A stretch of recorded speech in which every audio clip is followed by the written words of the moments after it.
শূন্য প্রকল্প ছিল বড় বড়, যেটা আমাদের অর্থনীতির উপর চাপ সৃষ্টি করছিল। সেরকম অনেকগুলো প্রকল্প বাতিল করার পদক্ষেপ সরকারকে নিতে হয়েছে এবং হাজার হাজার মিথ্যা মামলা,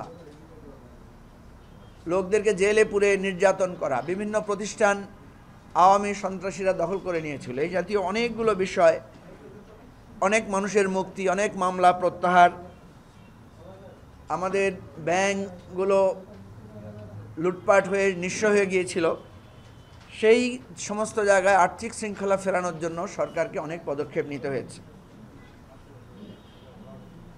আপনারা জানেন যে প্রায় সকল রাজনৈতিক বন্দীরা আস্তে আস্তে মুক্তি পেয়েছেন। অনেকে যারা প্রবাসে পাড়ি দিয়েছিলেন জীবনের নিরাপত্তার কারণে, তারাও দেশে ফিরে এসেছেন। বিভিন্ন জায়গায় যারা বঞ্চিত ছিলেন তাদের প্রমোশন, তাদের অনেক বিষয় নিয়ে এখনও অনেকের মাঝে অসন্তোষ বা ক্ষোভ আছে। আমরা আশা করব যে এটা সরকার আস্তে আস্তে সেগুলো পদক্ষেপ নেবেন। ঠিক জায়গায় আনা, আইন শৃঙ্খলা পরিস্থিতিটাকে স্বাভাবিক করার এই যে বিরাট একটা চ্যালেঞ্জ, আমরা এই চ্যালেঞ্জ মোকাবেলার জন্য অবশ্যই সরকারকে ধন্যবাদ দিব এবং আমাদের যে এই সরকারের প্রতি আজকে আপনাদের মাধ্যমে আবারও পুনর্ব্যক্ত করছি। এখন প্রশ্ন হলো, সরকারের কাছে এই যে যা আমরা 6 জীবনদান, এটাকে শুধু এই প্রমোশন বদলির জন্য, এটাকে শুধু মামলা প্রত্যাহারের জন্য, এটাকে শুধু জেল থেকে আমরা জেলে ছিলাম জেল থেকে মুক্তি পাওয়ার জন্য? নিশ্চয়ই আমাদের চাওয়া পাওয়া, আমাদের প্রত্যাশা শুধু এখানের মধ্যে সীমাবদ্ধ না। এগুলো তো একটা অন্যায়ের রিমেডি, কিন্তু আমাদের একটা প্রত্যাশা আছে, চাওয়া আছে। সেই চাওয়াটা কি? আমাদের চাওয়াটা ছিল যে শুধু ক্ষমতার ব্যক্তির পরিবর্তন হবে না, যে শেখ হাসিনার পরিবর্তে প্রফেসর ইউনূস বা খালেদা জিয়া ক্ষমতায় বসবে, এটা নিশ্চয়ই আমাদের চাওয়া ছিল না। আমাদের চাওয়া ছিল একটা নতুন রাজনৈতিক বন্দোবস্ত, ফ্যাসিবাদী যে ব্যবস্থা, এটার আমরা বিলোপ চেয়েছি। সুতরাং এই প্রত্যাশাটা এই সরকারের উপর আছে এবং সেই প্রত্যাশা আমাদের কি অবস্থা আছে সেই বিষয়টা নিয়ে আমরা আপনাদের দৃষ্টিপাত করতে চাই। দেখেন, আজকে এসে আমরা দেখছি যে সংস্কার ও নির্বাচন প্রশ্নে গণ অভ্যুত্থানের আমরা যারা পক্ষশক্তি ছিলাম, আমাদের মধ্যে আমরা কিন্তু প্রথম দিন যখন প্রফেসর ডক্টর ইউনূসের সাথে দেখা হয়েছিল, সেদিনই আমি বলেছিলাম যে মাননীয় প্রধান উপদেষ্টা, আপনি একটা ছোট্ট টিম করে দেন, যারা সকল রাজনৈতিক দলগুলোর সাথে সমন্বয় করবে, কথা বলবে এবং কোন কোন বিষয়ে যদি আমাদের প্রয়োজনীয় পরামর্শ থাকে সেটা আমরা দিতে পারবো, এবং আমাদের প্রতি যদি কোনো আপনাদের পরামর্শ থাকে, সহযোগিতার প্রয়োজন হয়, আমরা যাতে সেটা দিতে পারবো। কিন্তু সেদিন তিনি আমাদের কথা সায় দিলেও একজন উপদেষ্টার অনীহার কারণে ইনি এই ধরনের কোনো পদক্ষেপ নেন নাই। ফলে আমরা আজকে দেখতে পাচ্ছি যে গণ অভ্যুত্থানের যারা পক্ষশক্তি, তাদের মধ্যে নানা ধরনের বিভেদ, বিতর্ক শুরু হয়েছে। আপনারা নিশ্চয়ই দেখছেন যে কার কি অবদান ছিল, কে কখন ছিল, কে কিভাবে ভূমিকা রেখেছে, কে করে নাই, এই ধরনের নানা বিতর্ক কথা শুরু হয়েছে। একটা আন্দোলন কিন্তু খুব গুছিয়ে আগায় না, আন্দোলনের মধ্যে অনেক ধরনের কৌশল থাকে। আমার কথা হচ্ছে যে আমরা নিজ নিজ অবস্থানের সীমাবদ্ধতাগুলো করি নাই, কারণ আমরা চেয়েছিলাম ছাত্ররা যাতে তাদের জায়গা থেকে আন্দোলনটা গড়ে তুলতে পারে। কারণ আপনারা দেখেছেন যে প্রথম থেকেই শেখ হাসিনা ফ্যাসিবাদী শাসক, প্রথম থেকে এই আন্দোলনটাকে রাজনৈতিক দলগুলোর উস্কানি আছে, বিএনপি জামাতের হাত আছে, আমরা উস্কানি দিচ্ছি, এ ধরনের একটা অভিযোগ তারা দিয়েছিল। এবং আপনি দেখবেন গ্রেফতার কিন্তু করা হয়েছে সব বিএনপি জামাত বা আমাদের অন্যান্য রাজনৈতিক দলের নেতাদেরকে, ছাত্রদেরকে কিন্তু কম গ্রেফতার করা হয়েছে এবং ছাত্রদেরকে গ্রেফতার করে কিন্তু আবার ছেড়েও দেওয়া হয়েছে। ইভেন ছাত্রদেরকে রিমান্ডে নিয়ে সেখান থেকেও তাদেরকে মুক্তি দেওয়া হয়েছে। বিএনপি শুরু থেকে বলেছিল যে এটা ছাত্রদের আন্দোলন, আমরা এই আন্দোলনের সাথে আমাদের কোনো অবস্থান নাই। কিন্তু বাস্তবিক অর্থে বিএনপি জামাত বা অন্যান্য যারা রাজনৈতিক দল আছে, সকলের একটা নৈতিক আভ্যন্তরীণ সমর্থন এই আন্দোলনের প্রতি শুরু থেকে ছিল। এগুলো কেন রাজনৈতিক দলগুলো খোলামেলা বলে না, এবং কেন এই জিনিসগুলোকে সামনে আনে না, এই জিনিসটা আমার কাছে মনে হয় যে এটা একটা অনুচিত কাজ। সোজাসাপটা বললেই হয় যে আমরা এই কারণে এই কাজটাকে প্রথমে সমর্থন করি নাই। কিন্তু দেখেন, যখন ছাত্রদেরকে নিয়ে ষড়যন্ত্র শুরু হলো, যখন তাদেরকে গ্রেফতার করা হলো, রিমান্ডে নেওয়া হলো এবং তাদেরকে নিয়ে নানা ছল ছাত্রের আশ্রয় গ্রহণ করা হলো, তখন কিন্তু রাজনৈতিক দলগুলোই দাঁড়িয়ে গেছে। আপনারা তো একটা ঘটনা জানেন যে একটা ফেক আন্দোলন প্রত্যাহারের ঘোষণাও ছাত্রদেরকে নিয়ে ডিবি অফিস থেকে দেওয়ানো হয়েছিল, কিন্তু ততক্ষণের আন্দোলন কিন্তু ছাত্রদের হাতে আর ছিল না, এটা ছড়িয়ে পড়েছে জনমানুষের মধ্যে এবং রাজপথে সকল রাজনৈতিক দল এখানে ভূমিকা রেখেছে। সুতরাং এখানে আমরা এই বৃহৎ একটা ব্যাপক আন্দোলন সংগ্রামে কে কখন কতটুকু ভূমিকা রেখেছি সেটা নিয়ে বিতর্ক করার কোনো সুযোগ নেই।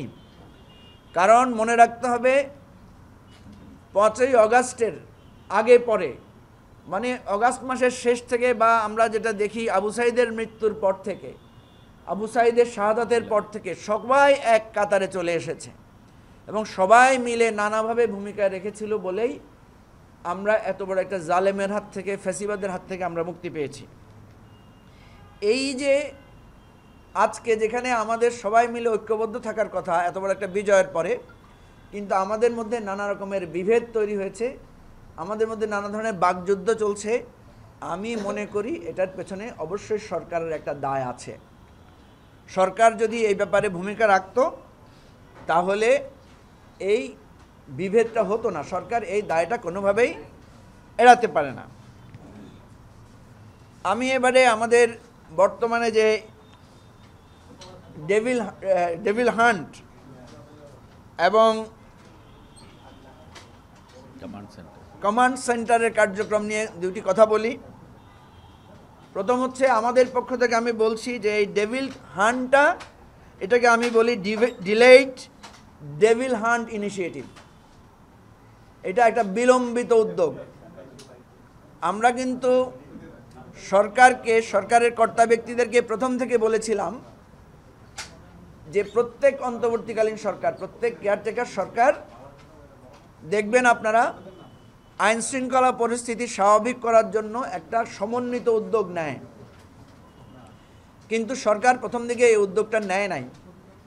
ইভেন আমি প্রধান উপদেষ্টাকে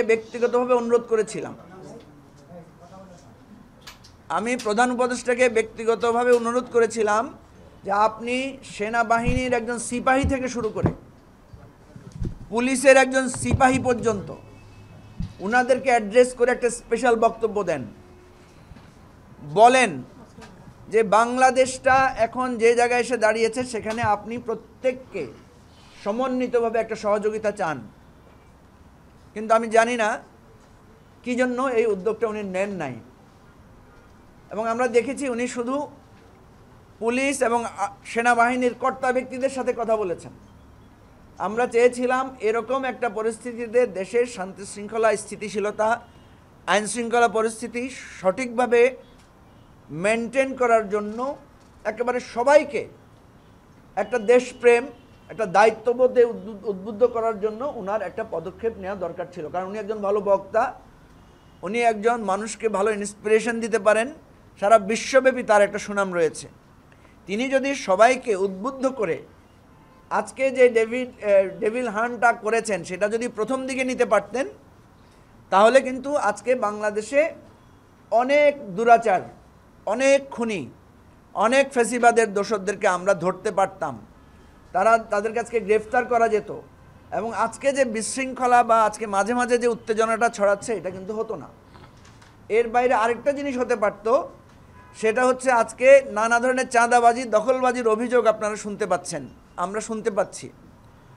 আজকে শুনে আমি খুব ব্যথিত হয়েছি।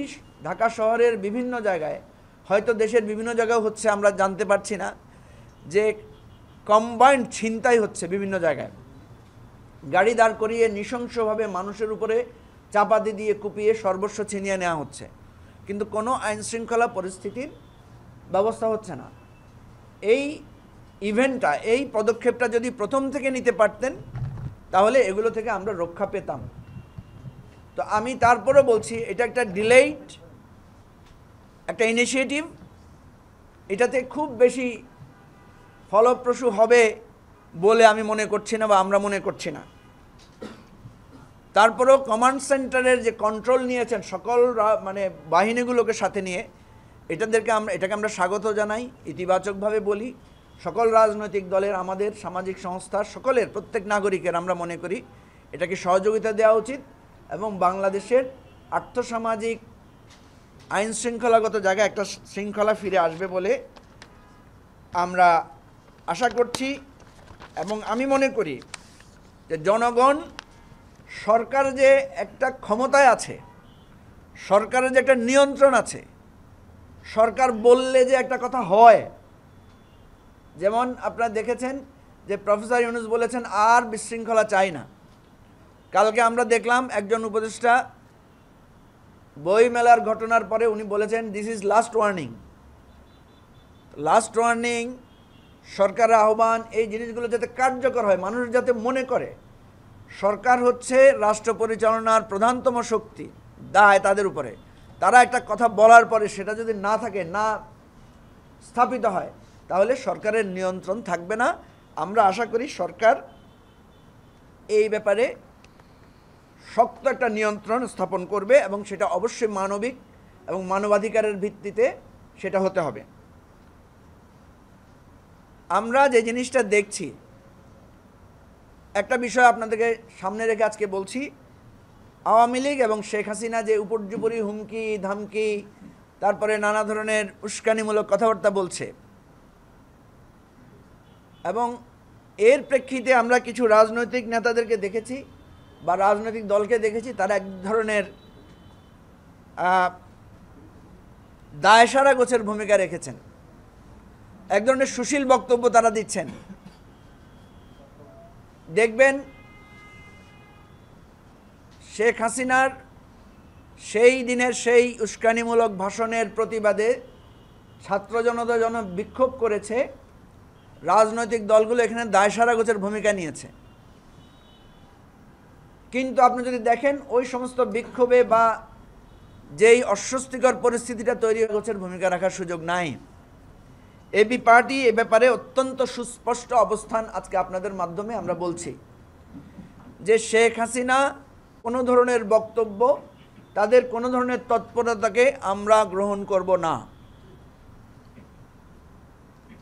আমরা তাদের ব্যাপারে কোনো নমনীয়তা দেখানোটাকে আমরা রক্তের সাথে আমাদের এত দিনের দীর্ঘ 15-16 বছরের যে অন্যায় অত্যাচারের প্রতি এটা একটা অবিচার হবে মনে করি। তাহলে আমাদের বক্তব্য কি?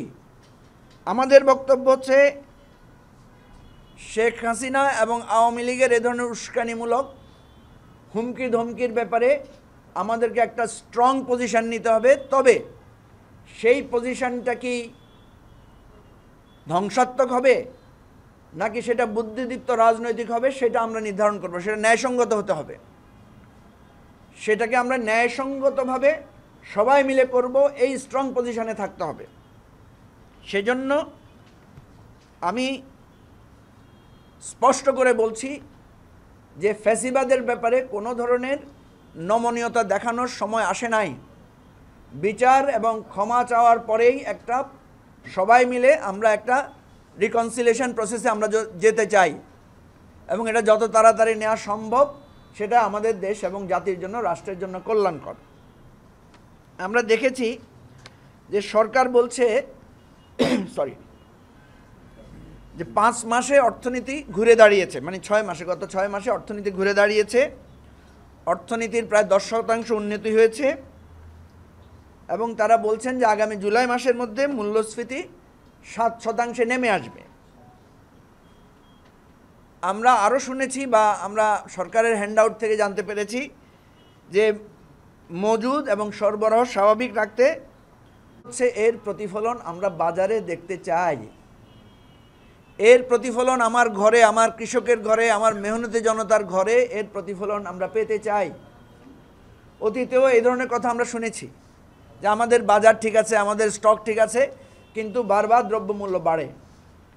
আমরা আজকে 3টি বিষয়ে স্পষ্ট করে সতর্ক করছি। সামনে রমজান, রমজানে দ্রব্যমূল্য নিয়ে যাতে মানুষের মধ্যে কোনো ধরনের বিক্ষোভ না আসে, লোডশেডিং এবং গ্যাসের বিষয়ে আমাদের জনমনে যাতে কোনো ধরনের কষ্ট না হয়। আর যে জিনিসটা নিয়ে আমরা উদ্বিগ্ন, আইন শৃঙ্খলা পরিস্থিতি দেখার কেউ নাই, পুলিশ এখনও কার্যকর হয় নাই, এই বিষয়ে আমরা বলবো যে জনগণ কিন্তু যাতে বিরক্ত না হয়। জনগণ যদি চূড়ান্তভাবে বিরক্ত হয় তাহলে আপনাদের এই যা কিছু আমরা আপনাদের প্রশংসা করলাম, আপনাদের ভালো কিছু বললাম, এগুলো কোনোটাই কিন্তু